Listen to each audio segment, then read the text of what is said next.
Hi everybody, welcome to chapter 12. Alright.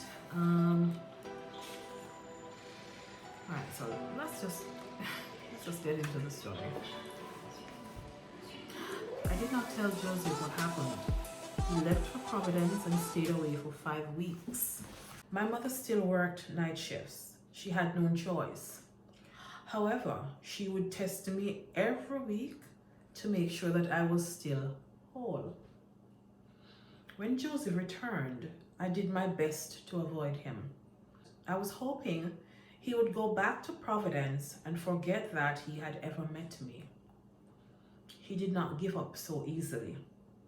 One night, he banged on the door for 2 hours, and I finally opened it. I'm leaving for Providence after next week for good, he said coldly. I wanted to know if there was anything in the house you wanted. I don't want anything, I said, walking away. I twirled the ring around my fingers while listening to the saxophone wailing in the dark. My mother rarely spoke to me since she began the tests. When she went out with Mark, I refused to go, and she showed no desire to take me along. I was feeling alone and lost, like there was no longer any reason for me to live. I went down to the kitchen and searched my mother's cabinet for the mortar and pestle we used to crush spices. I took the pestle to bed with me and held it against my chest. The story goes that there was once a woman who walked around with blood constantly spurting out of her unbroken skin.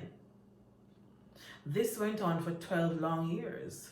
The woman went to many doctors and specialists, but no one could heal her.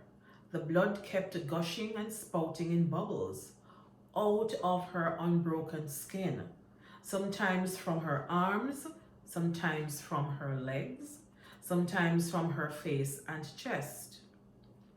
It became a common occurrence, soaking her clothes a bright red on very special occasions, weddings and funerals.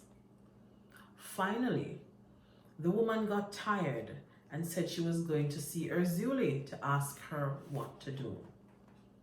After her consultation with Urzuli, it became apparent to the bleeding woman what she would have to do.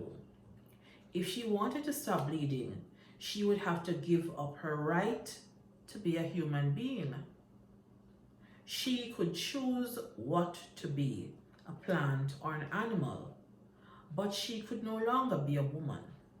The woman was tired of bleeding, so she went home and divided her goods among her friends and her loved ones. Then she went back to Urzuli for her transformation. What form of life do you want to take? Asked Urzuli. Do you want to be a green, lush plant in a garden? Do you want to be a gentle animal in the sea, a ferocious beast in the night? The woman thought of all the animals that she had seen, the ones that people feared and the ones that they loved. She thought of the ones that were small, ones that were held captive, and ones that were free. Make me a butterfly, she told Urzuli. Make me a butterfly. A butterfly you shall be, said Urzuli.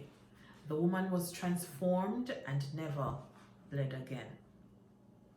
My flesh ripped apart as I pressed the pestle into it. I could see the blood slowly dripping onto the bed sheet. I took the pestle and the blood sheet and stuffed them into a bag. It was gone. The veil that always held my mother's fingers back every time she tested me. My body was quivering when my mother walked into my room to test me. My legs were limp when she drew them aside. I ached so hard I could hardly move. Finally, I failed the test. My mother grabbed me by the hand and pulled me off the bed. She was calm now, resigned to her anger. Go, she said with tears running down her face. She seized my books and clothes and threw them at me.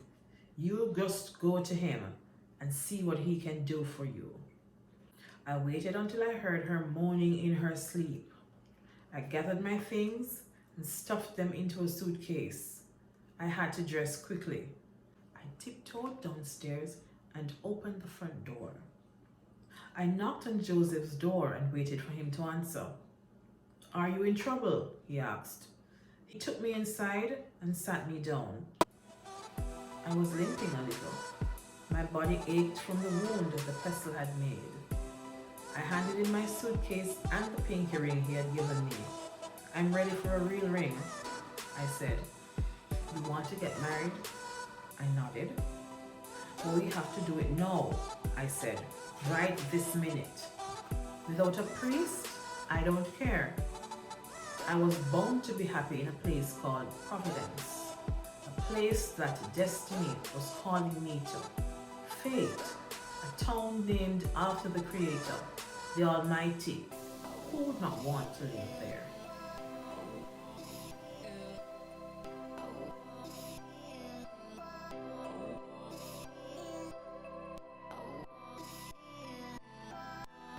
If you are seeing this, it simply means that you stayed for the entire video. Please like, share, and subscribe to my channel. See you again soon. Bye.